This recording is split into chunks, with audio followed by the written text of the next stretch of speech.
Mademoiselles, Messieurs, bienvenue à Metro News. Voici les principaux titres qui seront développés aujourd'hui.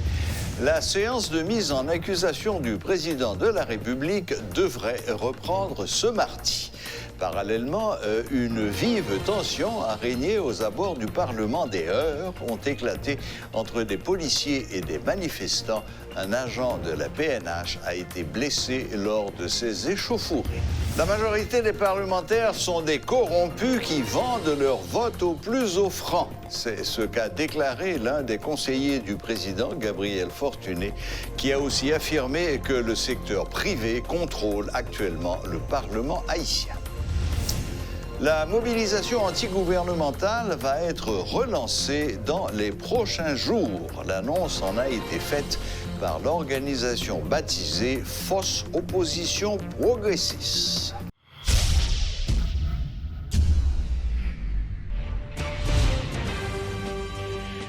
Le conseiller du chef de l'État, Gabriel Fortuné, affirme que la majorité des parlementaires sont des corrompus qui vendent leur vote au plus offrant. Il assure que le secteur privé contrôle actuellement le Parlement haïtien. Intervenant à l'émission Le Point de Télémétropole, M. Fortuné a fait valoir que les députés de la majorité et de la minorité sont impliqués dans le commerce des votes. Il révèle que les députés de la minorité avaient reçu 800 000 gourdes chacun pour ne pas perturber la séance de censure du Premier ministre Jean-Henri Séan. Il s'agit d'un système bien en place. Les députés sont payés pour voter pour, contre ou pour faire abstention, explique M. Fortuné, également maire démissionnaire d'Écailles. Je dis à un groupe qui prend l'État traditionnel là, en otage. C'est eux qui ont décidé. Mais décider pour ça, pour survivre eux-mêmes. Par exemple, si vous prenez le secteur privé des affaires là, ils prennent douane avec DGI en otage. C'est eux qui contrôlent. Maintenant, ils prennent institution parlementaire là en otage. Tout président passé en Haïti, avec le gouvernement passé, il n'y a pas besoin de parlement maintenant exercer attribution de contrôle. Donc, il y a une sorte de deal qui fait. En qui me fait sembler comme gouvernement, comme ministre, comme président, en retour, ou même, ou à bénéficier, et députés et sénateurs viennent faire sous forme de chétage, de marchandage. Majorité, maintenant à la Chambre des députés, ce n'est pas une majorité facile, ce n'est pas une question idéologique, ce n'est pas même une question politique. C'est qui est-ce qui a payé pour jouer une majorité, ça. Dans le secteur privé, qui contrôle actuellement la Chambre des députés, il n'y a pas d'institution. D'ailleurs, il y a un gouvernement là. Je dis au pays, ni pour, au pays pour contre, au pays pour abstention. C'est ça, je dis dans le Parlement. N'est-ce qu'à faire abstention, il faut payer. N'est-ce qu'à voter pour là, il faut payer. N'est-ce qu'à voter contre, il faut payer. L'autorité payée seulement, nous songeons lors de l'interpellation du Premier ministre, mais qui l'a été payé? Ce n'est pas la majorité qui a été payée. C'est minoritaire au DP. Dans la chambre basse, Dans la chambre basse. C'est minoritaire au DP. Bon, mon quoi, député Pétionville, là, pas de problème là. Il n'est pas là-dedans. Oh, ok. Mais comment comme là, t'es. Les chiffres, il était parlé d'un paquet de 800 000 gouttes par député, etc. Parlons des députés de l'opposition. C'est ça, ils payent pour ne pas faire des autres pour faire ça qu'a fait.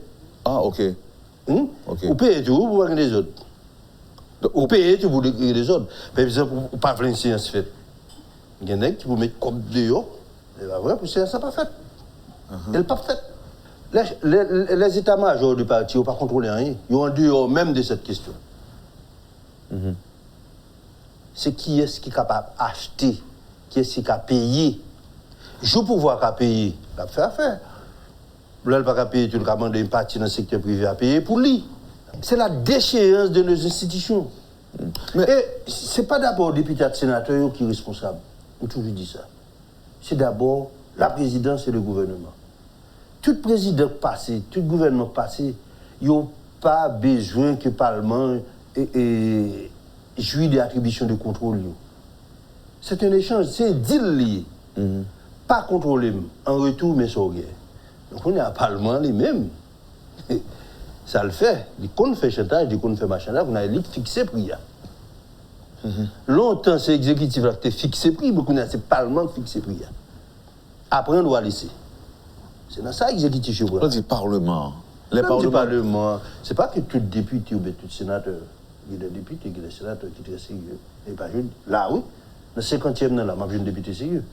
Je suis un sénateur qui respecte tête chaud, mais en minorité. Des citoyens de la capitale ont exprimé leurs préoccupations par rapport aux canaux non curés alors qu'ils sont en pleine saison cyclonique. Que ce soit au centre-ville ou à Pétionville, le tableau est le même dans les zones visitées par Métropole. Des interrogés tirent la sonnette d'alarme et demandent aux autorités centrales de prendre leurs responsabilités. Suivez ce reportage de Rudolf Pierre-Louis. En période cyclonique, des travaux de curage des canaux sont nécessaires en vue de limiter les dégâts dans le pays, notamment la capitale. Pour cette nouvelle saison, y a-t-il des dispositions qui ont été prises à cet effet? Sous le regard impuissant des membres de la population, des masses de déchets de toutes sortes ne cessent d'augmenter dans divers canaux de la zone métropolitaine, explique ce riverain, trouvé au portail de Léogane. Cause canal là pas nettoyé depuis en haut, peut-être en bas pour en boucher et en bas pour vont prendre village là tout. Les boucher, ça permet que les pluie à venir, de l'eau à monter en l'air, et t'as un canal comme ça. Vous comprenez? Et après, c'est normal si la pluie tombe, de l'eau obligée, botter machine, botter caille, botter table, botter moun, botter tout ça joine. Ce tableau est malheureusement le décor qui est planté en plein cœur de la capitale, décrit ce citoyen. Ce n'est pas la première fois. Et loin d'être la dernière, ce mélange hétérogène empêche la circulation des eaux déversées sur la capitale après des pluies diluviennes, raconte cette dame rencontrée dans la zone de Frères. Je dois arriver jusque là. Je me dis tout ça, tout ça, au père, dit qu'on va battre l'eau net. Mais moi, on l'aide le manque pour là. Et là, moi, ça monte, tu vas ça là. Sale est trop faible pour décrire l'état de la capitale haïtienne qui croule sous des tas d'immondices, déplore ce citoyen. Face à cette réalité, les pertes peuvent être considérables à cause de la négligence des autorités, poursuit-il. En ce sens, il tire la sonnette d'alarme et leur demande d'intervenir. On ça a fait pour nous la vie, qui passer mettre grabion, font canaliser route là, retirer le et puis font bon travail pour nous. Qu'adviendra-t-il si d'autres averses orageuses s'abattent sur la capitale? Les canaux non curés, un sujet de grande préoccupation au sein de la population selon les interrogés qui risquent d'en payer le prix fort.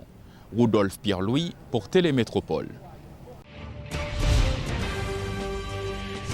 L'organisation baptisée Force Opposition Progressiste a organisé ce mardi une cérémonie dans le but de relancer la mobilisation anti-gouvernementale. Déroulée sous le thème « On pote coller pour you daigner lever camper », plusieurs structures sociopolitiques y ont pris part, notamment Mopod et Émergence patriotique. L'ouverture des classes est pratiquement impossible à cause de la conjoncture sociopolitique du pays, affirment certains responsables de partis politiques. Rudolf Pierre-Louis a suivi le déroulement de cette activité. Suivez son reportage. Nous sommes à Ephraim Night Club où les dirigeants de l'organisation dénommée Force Opposition Progressiste vont se prononcer sur la conjoncture sociopolitique actuelle du pays.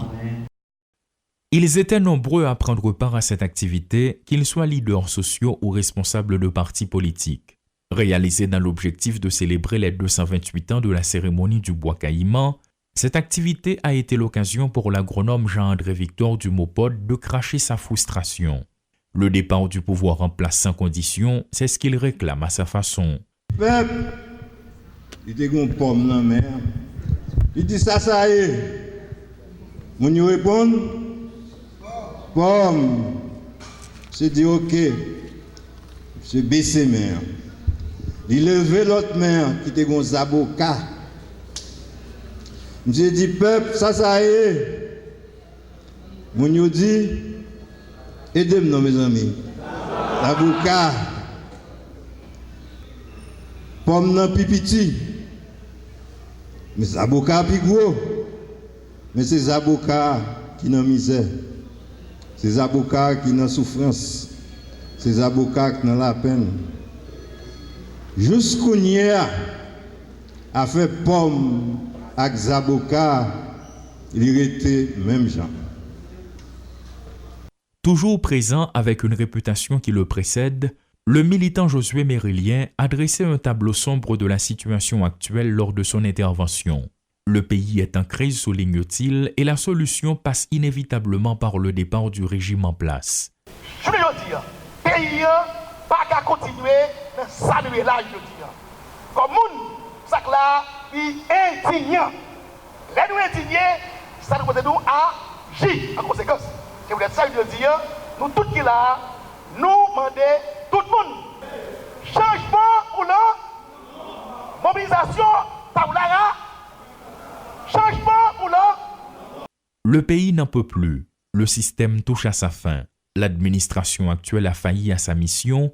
Ce sont les arguments avancés par René Civil, responsable de l'émergence patriotique, pour affirmer que l'ouverture des classes prévue le 9 septembre est impossible.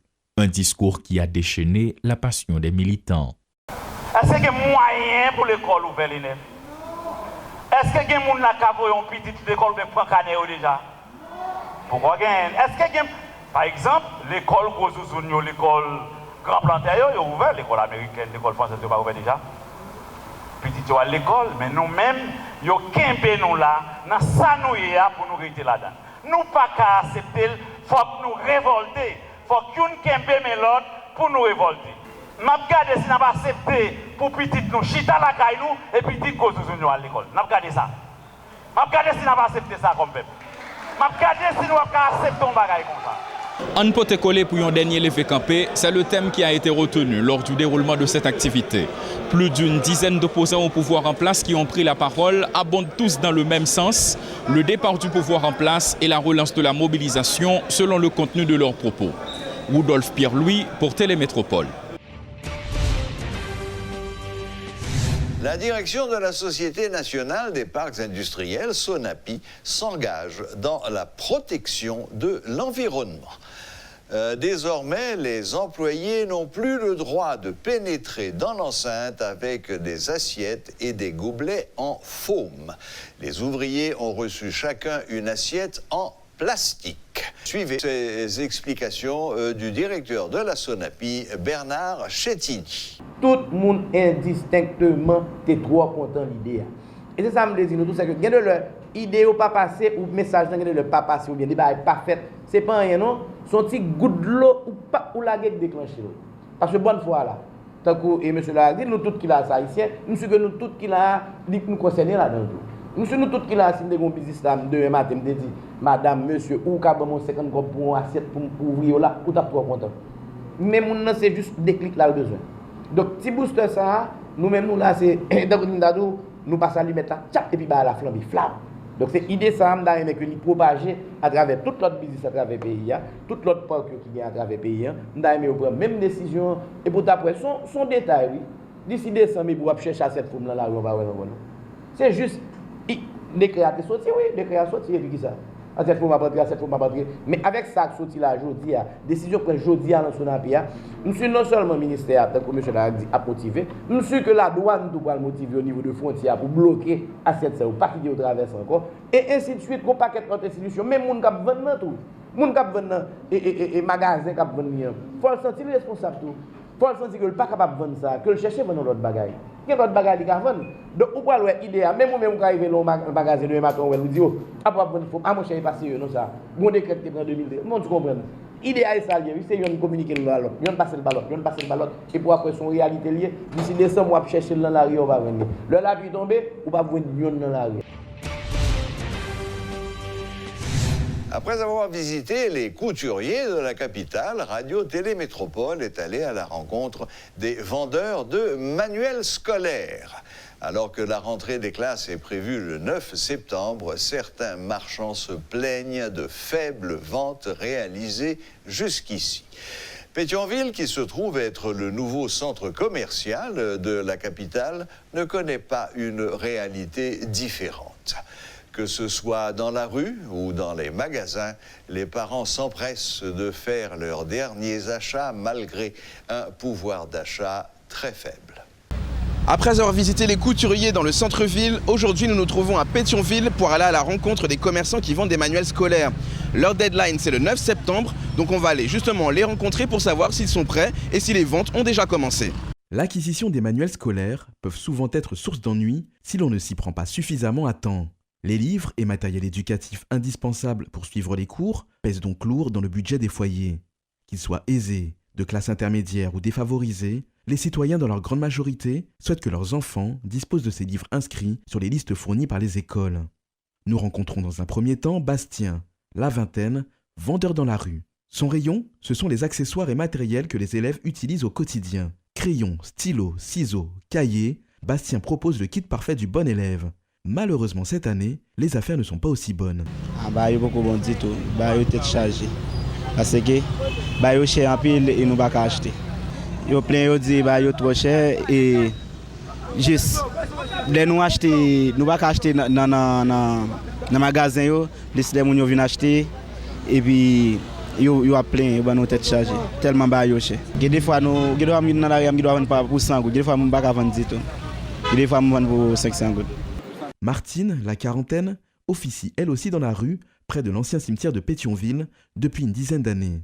Recroquevillée sous une table de fortune, à l'abri du soleil, la marchande avoue sa déception quant aux ventes déjà réalisées. Mais pour elle, ce n'est pas seulement le facteur économique qui rentre en jeu. Cette année, une autre inconnue est venue semer le trouble dans ce business plutôt stable. Et les parents dans tout ça? Sont-ils, comme le dit Martine, dans la capacité d'acheter les fournitures parce qu'ils n'ont pas encore récupéré les carnets? Ou ont-ils déjà pris les devants afin d'assurer une rentrée paisible à leurs enfants? Les conditions économiques précaires de certains vont-elles les faire prioriser l'achat d'uniformes sur celui des manuels? À la sortie d'une librairie Henri Deschamps, un père de famille accepte de témoigner. Vous réussissez à joindre toute baille en dedans? Non, moi je joins toute baille en dedans. Selon lui, les prix ont sensiblement augmenté, tout comme le coût de la vie. Bon, tu as monté quand parce que pas une situation, va toujours acheter cher. Les manuels scolaires sont dans leur grande majorité disponibles. En revanche, les clients se font plutôt rares, à l'exception des librairies spécialisées. Certains parents rencontrés ont exprimé leur colère quant à l'absence de subventions cette année, ce qui les pousse, selon eux, à se résoudre d'acheter des manuels dans la rue plutôt qu'en librairie. Voilà, la boucle est bouclée. Merci de nous rester fidèles et à la prochaine, même heure, même chaîne.